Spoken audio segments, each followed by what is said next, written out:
en el sentido de que no más se parece a una intervención final de la jornada que a una intervención que tenga relación con el contenido del anterior. Es decir, lo digo para que nos situemos. Es una intervención que tiene el título de la jornada, Desafíos y futuros de las personas con discapacidad, ¿no? He escrito 5 folios que los tenéis en mi página web y incluso tienen algún gráfico, etcétera.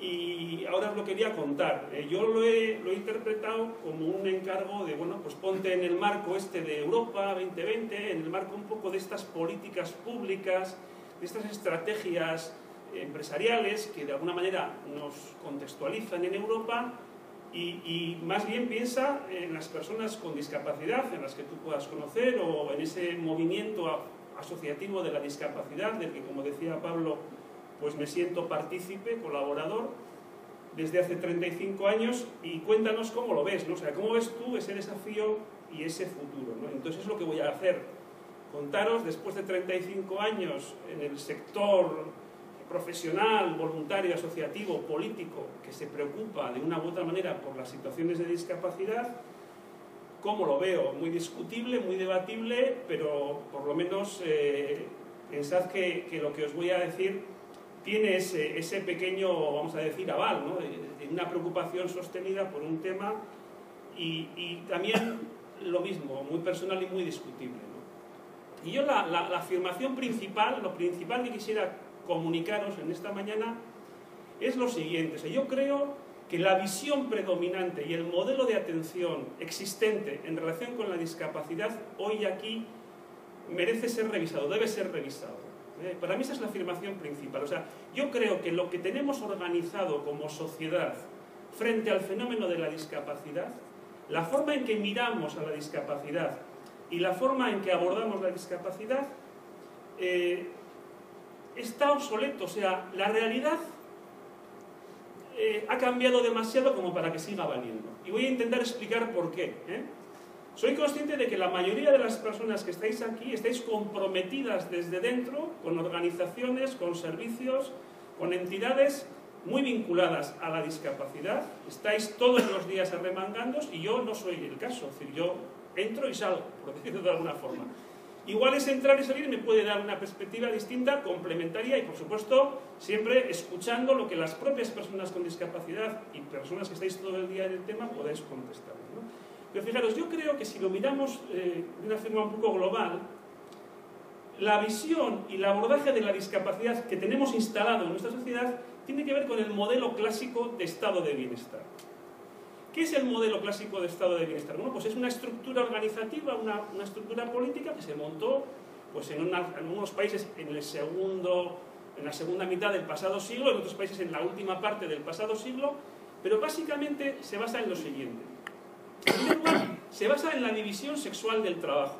Es decir, lo que hemos llamado estado de bienestar solo funcionaba porque la mitad de la población adulta, es decir, las mujeres, de forma gratuita y de forma invisible para la política y para la economía, brindaban cuidados en los domicilios y en la comunidad. Es decir, creo que esto es una afirmación difícilmente rebatible. Es decir, los hospitales funcionan porque hay una señora al lado de la cama del enfermo, o el señor puede ir a trabajar a la fábrica porque hay una señora que cuida a la criatura o que le cuida a esa persona cuando se pone enferma, ¿no? Entonces, primero se basaba en eso. Y segundo, si me permitís que a esta hora de la mañana lo diga de forma humorística o un poco, vamos a decir, chistosa, si se permite la expresión, usted que tiene a esa esposa en casa, no solo tiene que tener una esposa en casa dispuesta a trabajar 24 horas al día gratis, sino que tiene que tener las siguientes precauciones. Entrar al mundo del empleo rápido, ponerse enfermo pocas veces y, sobre todo, después de jubilarse, morirse pronto. Entonces, si usted tiene una esposa que trabaja 24 horas al día gratis, empieza a trabajar muy joven, se pone enfermo pocas veces va al desempleo, y después de jubilarse se muere rápido, entonces nuestro sistema clásico de bienestar funcionará. Pero si no, no. Si no, no funciona. Y esas condiciones, que eran las que hacían funcionar el modelo clásico de bienestar, el propio éxito del sistema de bienestar las ha modificado.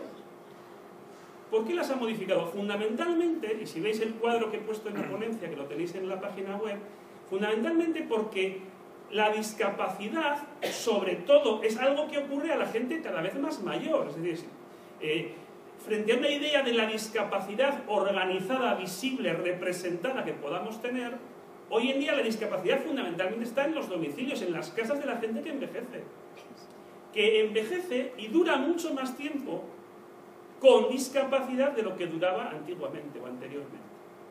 Entonces, ¿qué quiero decir con esto? La idea de que la discapacidad es un hecho excepcional, minoritario, que le pasa a una poca gente y que por tanto montaremos unos servicios especializados para esa realidad, es una idea que se está viendo alterada por el propio éxito del estado de bienestar. Es decir, tenemos que romper esa idea de, bueno, habrá una mayoría de gente, varones trabajadores aptos para el empleo, habrá un montón de mujeres cuidando a toda la gente que necesite cuidados de forma gratuita, y claro, habrá unas pequeñas minorías de personas con importantes limitaciones funcionales a las que habrá que montarles unos servicios especializados. Bueno, ese modelo ha hecho crisis porque hemos triunfado. Porque hemos triunfado en salud, en calidad de vida y en bienestar, y hay mucha más gente que sobrevive a un accidente, que sobrevive a un parto problemático, que sobrevive a una discapacidad, o que envejece con discapacidad, o que por envejecer sin las condiciones adecuadas o sin la prevención adecuada o porque no hemos abordado desde la ciencia y la tecnología suficientemente el tema, tiene una discapacidad durante los 10, 15 o 20 o 25 años que termina en su vida, una discapacidad importante. Llamémoslas las cosas por su nombre. O sea, a mí no me sirve que utilicemos la palabra discapacidad para unas personas y la palabra dependencia para otras. Todas las personas que tienen una dependencia funcional tienen una discapacidad. Y por tanto, el fenómeno de la discapacidad, si estamos comprometidos con él, es el fenómeno de toda la discapacidad. Y es el fenómeno, como digo, de un modelo de bienestar que ya no sirve. Por una parte, porque, como digo, hay mucha más gente y cada vez más gente que tiene limitaciones funcionales en un momento u otro de su vida, y las personas que estamos aquí tendríamos que contar con un horizonte bastante previsible de tener antes o después, en mayor o menor medida, de forma más permanente o temporal, una limitación funcional importante. Y por otro lado, porque el contar, vamos a decir, por defecto, con unos cuidados familiares y comunitarios gratuitos e invisibles, no funciona. Primero, porque la natalidad ha bajado. Segundo, porque las mujeres, mayoritariamente en nuestras sociedades, deciden entrar al mercado de trabajo remunerado y al empleo remunerado, y por tanto no están disponibles para esos cuidados. Y las estructuras y relaciones familiares han cambiado en un mundo más globalizado, con migraciones, donde las señas de identidad familiares y los vínculos familiares y comunitarios se van diluyendo en cierta medida. En buena hora, porque muchas veces eran fuentes de control social y fuentes de maltrato, pero en mala hora porque no estamos siendo los varones capaces de comprometernos con los cuidados familiares y comunitarios en la misma medida en que las mujeres van ingresando al mercado de trabajo. Y por tanto, esa crisis de los cuidados, que fundamentalmente ha sido teorizada y analizada por la economía feminista, es un hecho de gran relevancia y por tanto, como os decía, me invita a mí, y os invito así a verlo, a dejar de ver la discapacidad en términos de colectivo y empezarlo a ver como un hecho muy central y muy constitutivo del ser humano. Es decir, tenemos una cultura, una visión científica, una política, una economía que nos ha impedido ver lo más natural, que es que nacemos con unas tremendas limitaciones funcionales. Como dice Leonardo Boff, el ser humano es un ser humano nacido para el cuidado. El otro día lo decía Maturana en una conferencia en Chile. La mariposa sale del capullo y desde el momento en el que sale es totalmente autónoma en su nicho ecológico. Aletea y funciona.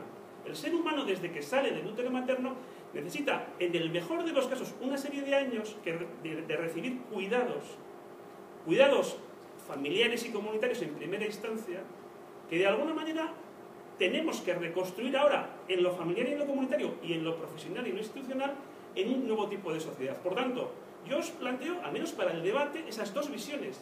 La discapacidad como algo que le pasa a unas minorías o a unos colectivos para los cuales montaremos unos dispositivos especiales, o la discapacidad como hecho connatural, esencial, central de la vida humana y de la vida social, que nos obliga a repensar esa vida social y esa vida económica de alguna manera en torno a ese hecho de la vulnerabilidad, de la limitación, de la discapacidad.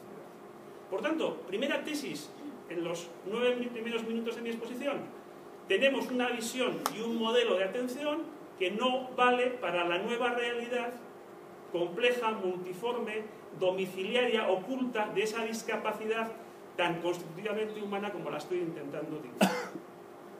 Segunda parte de la charla.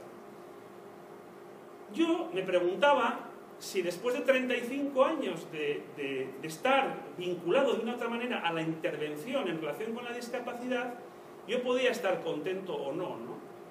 Y debo decir que hay barreras, amenazas, problemas que las personas con discapacidad tenían hace 35 años que hoy no las tienen. Y debo decir que la labor de entidades creadas por y para personas con discapacidad, la labor de políticas públicas en favor de las personas con discapacidad, ha conseguido logros importantes.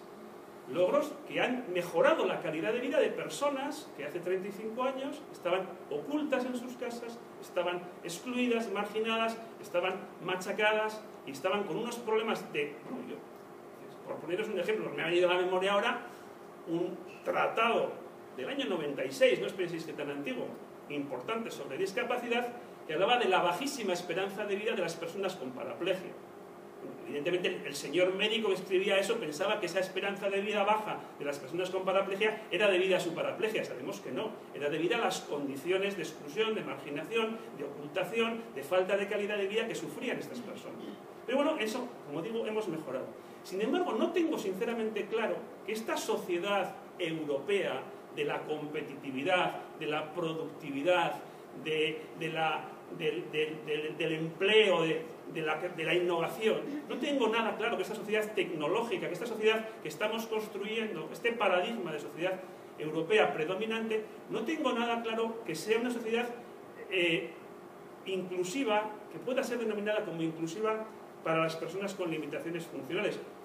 Me puedo agarrar a lo que ha dicho Juan María Aburto, el consejero, que la promesa de la dignidad igual de todas las personas era una promesa incumplida en el siglo XX. Por lo menos me puedo agarrar a su autoridad para que entendáis que no estoy haciendo una proclama de una especie de persona roja e irrecuperable para la vida moderna, sino que el propio consejero nos ha dicho que al menos hasta el 2000 no se ha cumplido esa promesa de la igual dignidad. Entonces yo sí que creo que tenemos que darnos cuenta de que hay nuevas y viejas amenazas para la dignidad, para la inclusión y para la calidad de vida de las personas con discapacidad también en nuestros países, ¿no? Y como os decía, a mí personalmente me preocupan sobre todo los sectores menos representados y menos visibles. Sobre todo la gente, como os digo, que se está haciendo más mayor, que no puede salir muchas veces de su domicilio, que tiene limitaciones funcionales importantes, pero que no está organizada y que no es visible para las políticas públicas muchas veces. Y esas personas también son personas con discapacidad. Yo creo, como os digo, que la discapacidad, la limitación funcional, nos lleva, como digo, a intentar construir una comunidad inclusiva. Y ciertamente esto es enfoque comunitario y es gestión de la diversidad. Para mí son como dos claves importantes, ¿no?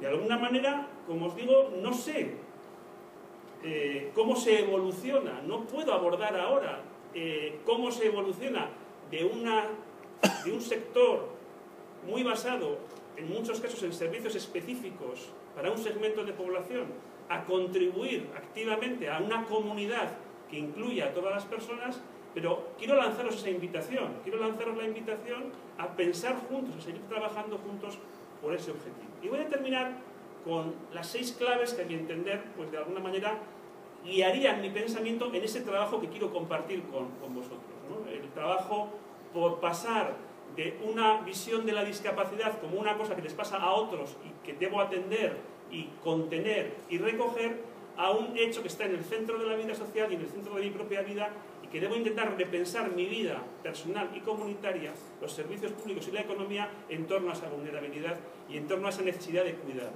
Como os digo, la primera clave es la prevención.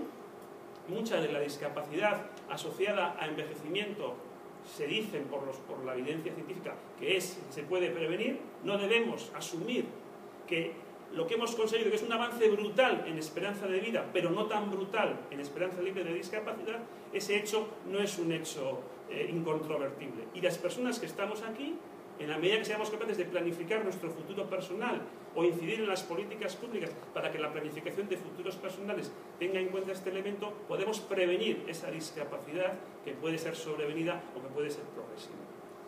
En segundo lugar, yo hablaría de la igualdad, de estrategias antidiscriminación. Creo que si algo está pasando en esta hora histórica de la humanidad, es que del mismo modo que yo he dicho que la discapacidad no debe ser visto como un fenómeno minoritario y de un colectivo, esa misma reflexión se está haciendo en el ámbito de la diversidad cultural, de la diversidad sexual, de la diversidad religiosa. Es decir, hay muchos supuestos colectivos minoritarios o supuestos colectivos especiales que quieren repensar la vida en forma de diversidad. Y se habla de diversidad funcional, lo mismo se habla de diversidad de orientación sexual o de otras. Bueno, pues en realidad yo creo que lo que descubrimos es que los fenómenos o los mecanismos que excluyen a las mujeres, que excluyen a las personas de etnia gitana, que excluyen a las personas inmigrantes, que excluyen o discriminan a las personas gays, lesbianas, transexuales o bisexuales, son muchas veces mecanismos muy parecidos entre sí. Y que por lo tanto la lucha por la igualdad y la no discriminación puede ser una lucha común.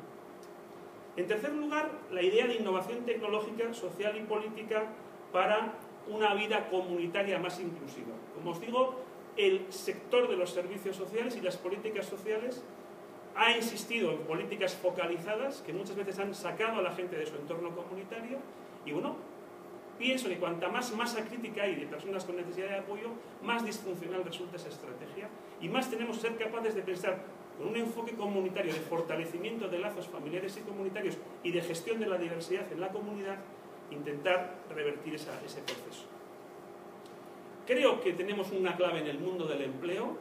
Creo, honestamente, que tenemos que hablar del reparto del empleo. La globalización, las nuevas tecnologías de la información y la comunicación, la economía que estamos viviendo en esta Europa competitiva no crea empleo para todo el mundo. Y mientras el empleo sea el factor de dignidad, de garantía de ingresos y de inclusión que es, pienso que tenemos que retomar el concepto de reparto del empleo y ir a un reparto del empleo con conciliación de la vida personal, familiar y laboral. Creo que un reparto del empleo y un ajuste de la cantidad de empleo remunerado al ciclo vital que nos permita cuidar y ser cuidadas, me parece que puede ser un elemento estratégico en esta visión. Creo que tenemos que extender la planificación de futuros personales. Creo que todas las personas que estamos aquí tendríamos que estar activamente planificando nuestro futuro y planificando cuál es el mix de cuidados familiares, comunitarios, voluntarios, profesionales, sanitarios, sociales, que queremos construir para el momento, que puede ser dentro de 5 minutos o de 5 años, que tengamos limitaciones funcionales. Y alguien tendría que hacer una política pública para ayudarnos a planificar este futuro personal.